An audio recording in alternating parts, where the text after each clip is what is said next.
This is Lisa Starr coming to you with another episode of StarrCast, where we speak to wellness warriors around the world.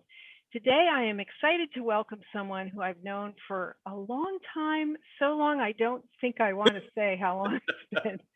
Um, Allan Share, the current president of the Spa Industry Association and formerly of Lotus Touch and some other places he'll tell you. But Allan's unofficial title, for those of you that know him, is the mayor of the U.S.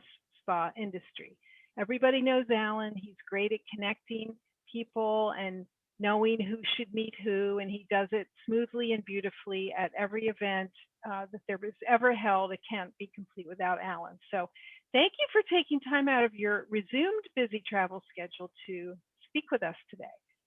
Lisa Starr, I swear to God, I don't think I had wrinkles in my eyes when we first met. Now I have them. They're smile lines, I know. But I'm always happy to be with you, and I'm so glad that we're doing it here today again. And that's that mayor, is unelected title, and it makes me grin, but I love it. So call me the mayor anytime. Well, it just seems to be what comes to mind when we think of you, Allan. But this is one reason why I wanted to have you on the show, because we know you, Allan, Spa Industry Association. He's at every event. We know him, but really we don't know the backstory.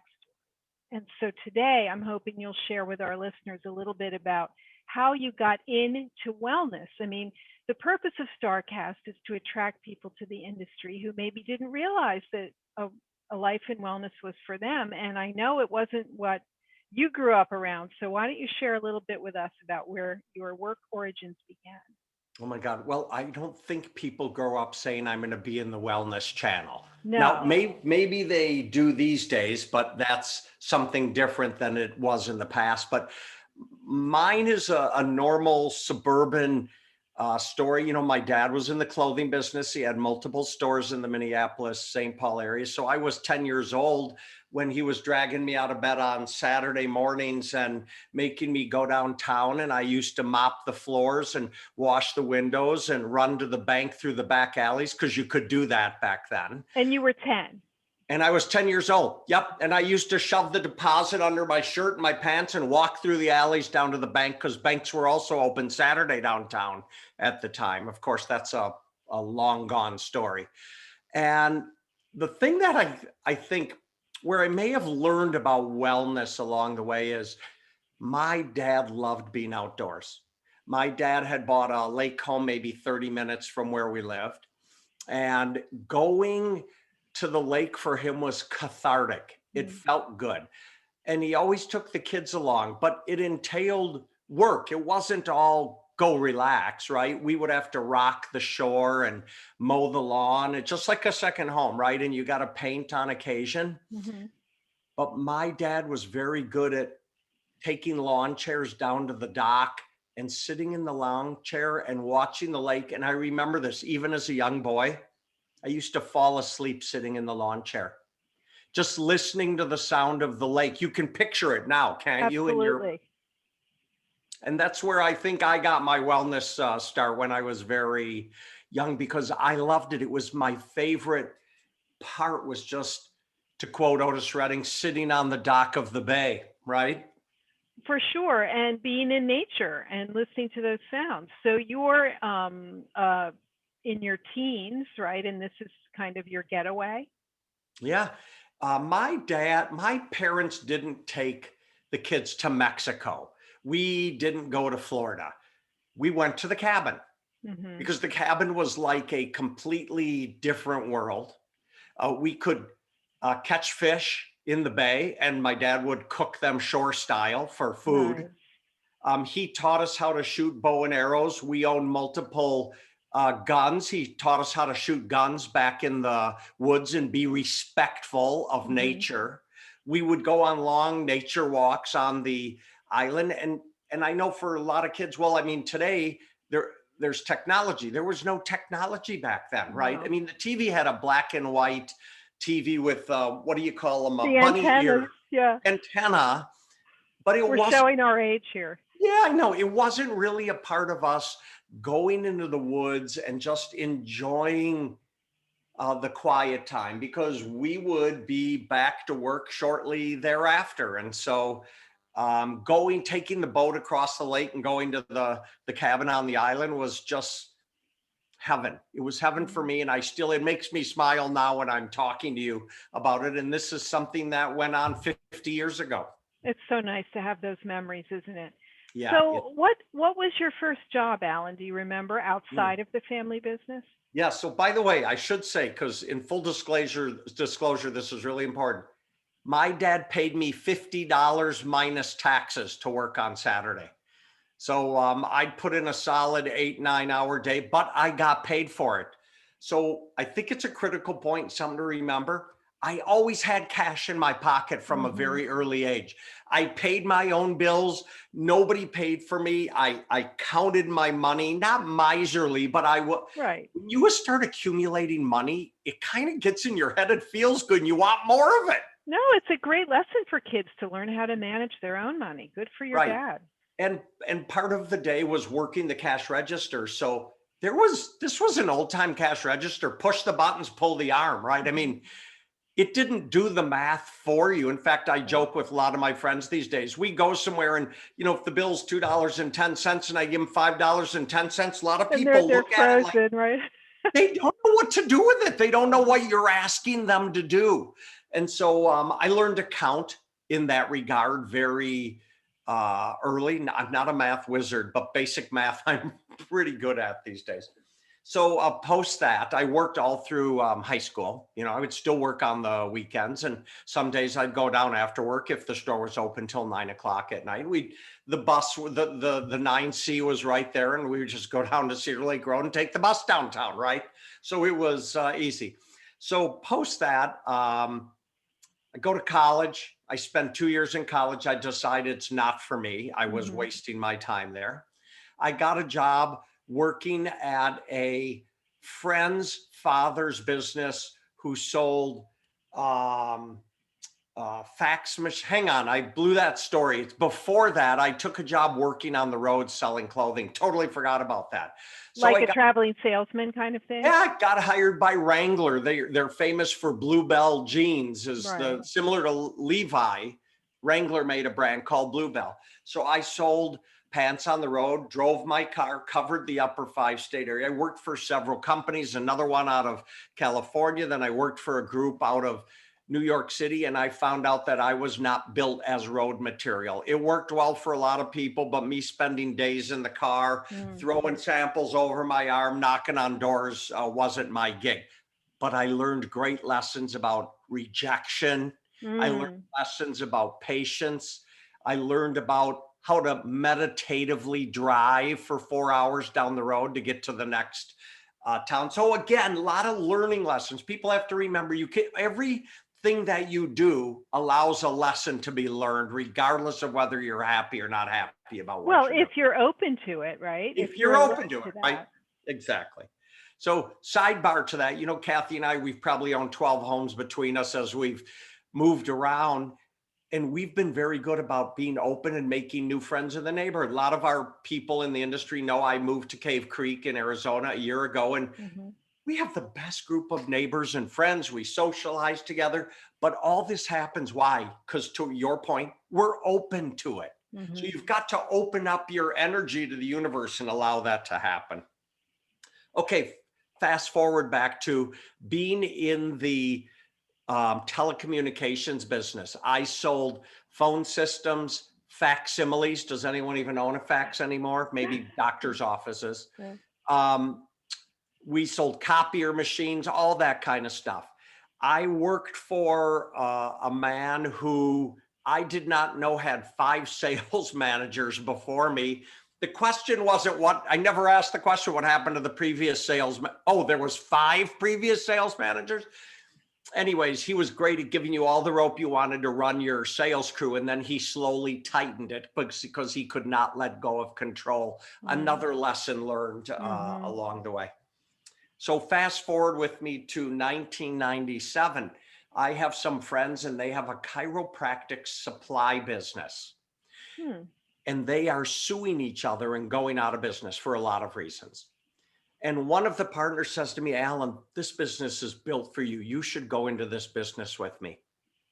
Well, he had spent all his money on the previous business and they were still suing each other. And I said to him, Steve, I love you, but I how don't about want if to get in the middle of this. no, how about if I start a new business and when you're ready and you want to buy in, he never did because he didn't quite get on the financial horse like he was previous. I started, I say I, but it was really Kathy Share and I, because she is the soul and spirit behind me. We started a business selling to chiros, vets, and podiatrists. We sold x-ray film, ice packs, orthopedic supports, backrest cushions, acupuncture needles, you name it, because those three industries had a lot of synergies where they kind of used a lot of the same products. Right. So that makes sense then, because you were, calling on maybe the same people and the same customers. Yep. And you had that experience with equipment, which is important. Yep. So I'm 2 years into the new business, maybe 3. And we have a podiatrist in Pittsburgh, a multi-unit podiatry office. And one of my team comes in and says, hey, he wants to buy massage tables. I go, massage tables? What are they? Open the yellow pages, because it was pre-computer. Open the yellow pages. I'll explain to people what that is later. And in there was a section called massage suppliers, and it didn't say XXX next to it. It really, and there was an ad for a company that said largest supplier to spas and massage therapists in the upper Midwest. Long story short, I called him, went there, turned out he was going bankrupt. He went into bankruptcy court. I ended up with the company. That's another story for another day. Just like that? So you went to call on him to buy a table and you bought the company instead? Yeah. Yep. That's hilarious. And we found ourselves in the spa business. So the spa business starts growing. No one was calling it spa at the time. It really was massage and beauty, et cetera, et cetera. And at the same time, the spa business is growing. The medical clinic business is sinking because in the mid 90s, there had been a turn to the large HMOs, United Healthcare, Medica, et cetera. And they stopped paying doctors the way they were paying them before. So what happens? They stop buying supplies. So we had one business tailing off while the other business was going exactly the opposite direction. So we morphed from American Chiropractic Supply to American Supply. And then the massage business we bought was called New Life Marketing, which became New Life Systems, which was our distribution arm. A few years later, we start making our own line of products called Lotus Touch, which had the mantra, no nut oils, no mineral oils, no direct oil, and no direct alcohol. And it resonated with therapists in the market. Those were great products. I mean, I was buying them, 20, 30 years ago. I'll tell you, it's still a huge company. It's way bigger than when I owned it today under the Bodywork Mall Massage Warehouse companies. But we had a good run, and we were very early in on the green, sustainable, environmental. I don't even know what we were calling it then, but we were not using a lot of the items that were so commonplace in other lotions and potions. And therapists said, well, I'm going to buy from you the stuff I normally buy, but give me 2 gallons of the Lotus multi-purpose cream and 2 bottles of the ultra rich oil. And we start selling more of everything. And then a couple years later, our next generation was to take out parabens. So we had a product that we named Organic Naturals. I know it was a bastardization of the words, but someone in my office came up with it and we go, yeah, let's call it that. Hey, back in the day, that worked just fine. It did. So we called it Organic Naturals by Lotus Touch, and we made oil, lotion, cream, and gel, just 4 products, 2 sizes each, and it absolutely just took off through the ceiling. So along around 2007, early in the year, an equity group in Chicago came calling and they said, Allan, we want to buy your companies and we pay cash. And I said, Mrs. Share's sons take cash. and we sold the companies, and I stayed 3 years with the equity group, and we bought a number of other companies. And people know obviously Bodywork Mall and Massage Warehouse, and there's a number of other companies. And then in 2010, Hannelore Levy, who we lost this year, had been running what at the time was called the Day Spa Association and a sister group called the International Medical Spa Association. She started those in 1999 after she was one of the founders of iSpa, the International Spa Association, with the Ellises and a number of other people. And I think it was difficult for her to work in that environment. I wasn't around then, so I really don't know what the story is. But meanwhile, they asked her to remove herself, and she moved on, and she dedicated her life to building the day spa business. So she came to me. She was already in her 70s. She wanted to retire. She wanted me to take over the association. My contract was ending with the PE group in Chicago, and I went, perfect, let's do it. Perfect, because you already knew everyone. It seemed like it fit my personality running a trade group. So we moved the association from Union City, New Jersey to Minneapolis, where I was living at the time. We hired a new crew. We put new programs in place. We started on up. She had about 1,100 members at the time. Today, we're probably 82 or 83,000 across the globe. That's unbelievable, Allan. I mean, and you didn't have any experience running a trade association. Zero. So how do you think it became so successful? Well, I'm going to tell you that I had and have an amazing crew who are all self-starters, who you give them a job and you expect it back at 100%, but they return it at 125% because they added a bunch of things you weren't even thinking out. And I give them all the rope they want to do what they want. One of the mantras in our organization is just say yes. So whenever people call here for help, right? Who do you know? Where do we go for? What should we do when? Doesn't matter whether you are a massage therapist, you are a Four Seasons hotel, or you are a vendor in our industry, we tend to say yes to everyone. I just think it's a good policy. And I like the fact that we can deliver a little more grace, because people come generally the association when they need help and they're feeling a little anxious about whatever it is. And so it's our job to help them fix whatever the issue is and get them back on the right path. Well, I think that's your sales training speaking, right? Sales before operations. We say yes, and then we go, how are we going to do that? How are we going to do it? My dad never considered it selling. And so I never thought about myself as selling. He used to say to me, Allan, people are walking in the store. This was his favorite mantra, because they need 32 waist black pants. It was the single most popular SKU out of thousands. So he used it always as an example. So he said, people are walking in because they need 32 waist black pants. They probably need shirts and ties and a sport coat and an outer jacket to go with, but they're not thinking about it coming in. So help them with the rest of the package. But he never called it selling, ever. No, I mean, I can see where the mantra of helping people has come through in your blood, because that is what you do too. You're a helper. Lisa, the other thing is, this is year 33 for me in our business. I think I am the luckiest man on the face of the earth. My hair, as I've said a million times, it's short for hereditary reasons. I haven't pulled it out. I really haven't worked that many days in 33. I love going to my office. I love connecting to our friends. And let's face it, most of the people we start doing business with in our industry become our friends. It's an unusual industry in that regard. I think that's why people come in from the outside and they stay. They come from other industries and they try it and they say, wow, everyone's so nice and genuine, and we help people and we feel good. And you don't want to leave that. Some people know I'm in another business. I have some partners, and we raised capital and we bought a software company from an equity group that's in the astronomy and geology and physics areas. And so that group goes to where? Teachers' conferences, right? My partners have come to a few spa shows and go, you hug and kiss people. That's I go, funny. well, yeah, that's our Yeah, business. that's what we do.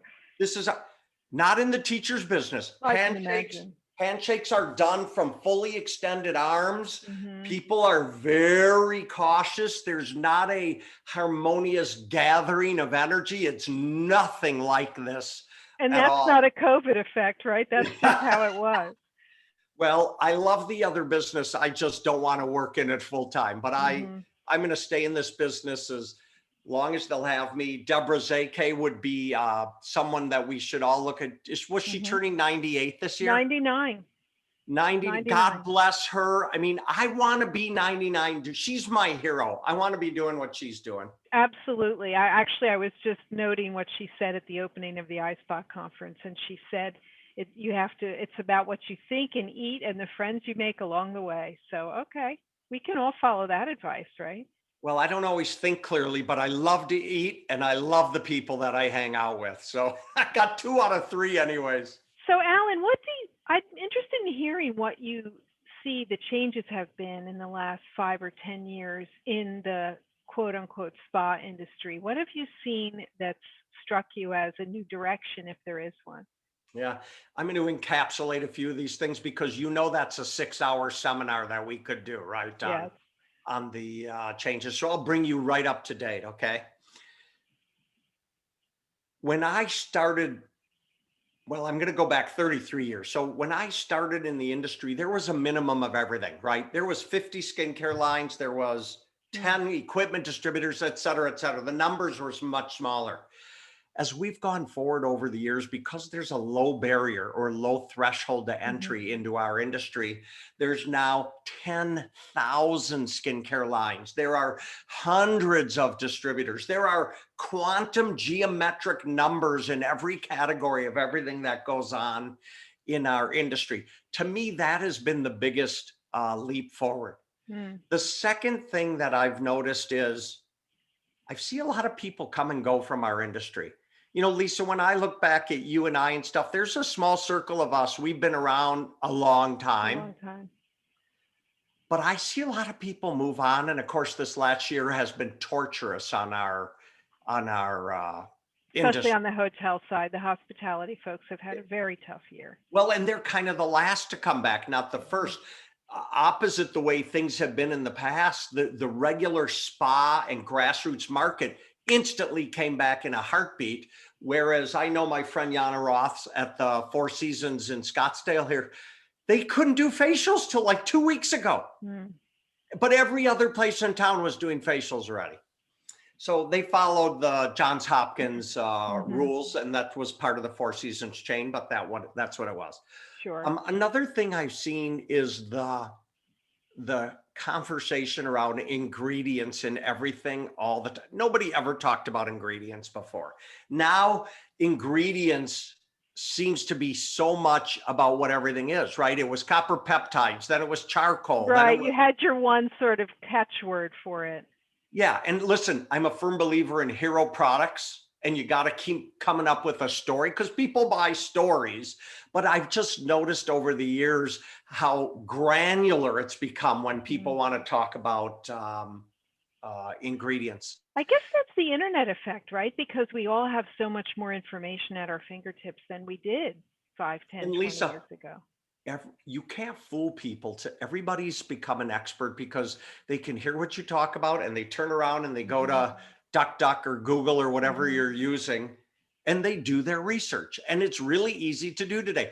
Not that everyone is talking the truth on the internet. So there's always an asterisk next to that. Another thing more to today will be a lot of the touchless treatments, the conversation around how the spa facility is changing from what it was. Because for me, if I'm traveling, I'm going to get an hour and a half massage. I want to be at the spa for 4 hours. I want to go early. I want to steam. I want to nap. I want to eat a little bit of fruit. Well, what if there is no fruit anymore? There is the steam room's not open. What am I going to do? What's it going to look like? And by the way, I just read, was it Mind Body or it was Day Spa Mag? I'm trying to remember where it was. They just did a survey where 25% of people said they're looking forward to being vaccinated and having more in touch or touch. Yes. No, it was mind body, and that survey is true. People do want to go back. I think touch won't go away, but I do think there's an opportunity to introduce different revenue streams into our model. Yeah. Well, and I'm not unhappy with touchless, even though I've been going for massage steady through the last year. Yeah, they made me wear a mask when I turned face up. They wore a mask, but you know what? Okay. I'm fine. Right. Just didn't find it as an issue. I noticed I have a few friends in the float business. One of them, Floatology here in town. He just doubled the size of his operation because you're floating in Epsom salts. Tell me how antibacterial you would like to get yourself. Yeah. He is so busy. It is ridiculous. The sauna people are absolutely big. Kathy and I put in a steam shower. We retrofitted our shower to put in a steam unit. I use it all the time, right? I mean, a lot of those kind of things will just become part of whatever that new feel is. Think about how they're going to have to redesign locker rooms. You know how tight a lot of the locker rooms are. Sure. People aren't going to want to be exactly right next to the next person. So now you got to talk about the non-revenue producing space and how much you can give it, and how does that fit into all your KPIs and everything else that you're tracking. You know that. So, that's your value. Well, it's a design issue for sure, and we'll see what happens. But that is a lot of change, and a lot of that is just the last 10 years. But I mean, I think it's a good time for us, right? Because consumers are open to new things then in a way that they haven't been in a long time. Yeah. Lisa, I'm heading to IECSC in Las Vegas this weekend. Great. And that's going to be so great to be live with people. And I'm going to tell you, I think there's 10,000 or 15,000 people signed up to attend the show. Wow. They're going to have probably 300 to 400 vendors. They normally have, I think, 500 or 550. So getting 350 or 400 is big. They're going to have a lot of a structure in place regarding chairs and masks and everything else. And the people will be unhappy, but a lot of people go, hey, this is just the way it is. It's the price you pay to be together. You ever leave the house without a mask in your bag anymore? No. No, of they're course in my not. car. They're in all of my bags. I mean, and I'm okay with that if that's what we need. Yeah, I just don't think people should. You don't want to get vaccinated? Fine. I don't really care. I'm vaccinated. I had COVID and I'm vaccinated. So I probably doubled down on the process, but I try and tell people, please have soft shoulders today with your friends and your family and people you meet. And by that, I just mean, don't get your back up. Don't get angry about everything. You can't correct everything in the world. So kind of let it go and keep on walking down the road, right? Right. We'll take it, whatever it needs to do to be together with our people in this great industry. So thanks, Allan, for joining us. I know you probably have to go soon. Do you have a closing comment? I was just going to say, because you've done podcasts for me before, and you know we will post your StarrCast all over the darn place. Well, thank you. But I always end my podcast by saying, and friends, please be kind to one another. And I mean it from the bottom of my heart. Just please be nice to yourself and be nice to everybody else. And Lisa Starr, God bless you. You know I love being with you. Thank you, Allan. You too. Have a great time in Vegas, and please hug everyone you see. I won't be there. I'm going to do it. Thank you. Bye-bye.